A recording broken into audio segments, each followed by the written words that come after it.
বাড়িতে আজকে আমি করেছিলাম পেয়ারা মাখা।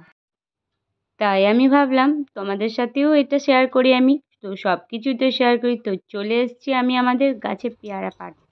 তো পেয়ারা পেড়ে নিয়ে আমি চলে এসেছি, পুরো দেখতে পাচ্ছ 7-8টার মতো, সরি 7-8টার থেকেও বেশি হবে, হয়তো 20-25টার মতো। তো এখানে আমি গুনতে পারছিলাম না। তো চলে এরপর পেয়ারার মধ্যে দেবো হচ্ছে লেবু। তো এখানে আমাদের বাড়িরই পাতিলেবুর গাছ আছে, তো লেবু পাড়তে যাব। তো এখানে তো আমি পেরে নিয়েছি, দেখো বড় বড় দুটো লেবু পেরেছিলাম, তো একটা নিয়েছিলাম, তো একটা নিয়ে ভালো করে জলের মধ্যে ধুয়ে নিয়েছি। তো তারপরে আমি চটপট করে এরকমভাবে পেয়ারাগুলার খোসাগুলো ছাড়িয়ে নেব, কারণ পেয়ারার খোসাগুলো যেন তো মনে হয় যেন খুব তিতকুটে ভাব থাকে, সেজন্যই আমি এগুলা পিস পিস করে কেটে নেবো এরপর।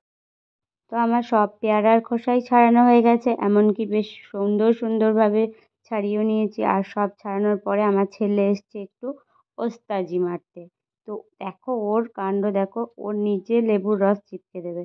তো ভাবলাম যে চলো, তোকে আর এইসব কাজ করতে হবে না, আমিই সেরে ফেলি বাকিটা। আমি বলেছি যে তুই থাম, তুই শুধু আমাকে খেয়ে টেয়ে উদ্ধার করবি, তাহলেই হবে। তো এখানে আমি দিয়েছিলাম লেবুর রস, আর দিয়েছিলাম কাসুন্দি। কাসুন্দি একটু বেশি করেই দিয়েছিলাম, ভরে ভরে, আমার খুব ভালো লাগে।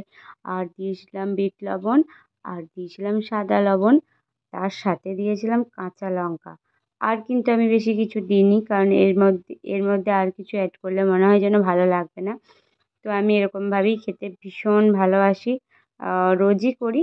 তো তাই ভাবলাম আজকেও শেয়ার করি তোমাদের। তো প্রথমে আমি আমার পুত্রকেই খাওয়ালাম, তো ও তো খেতে বলছে মাম্মাম দারুণ হয়েছে। তো খেতে এটা দারুণ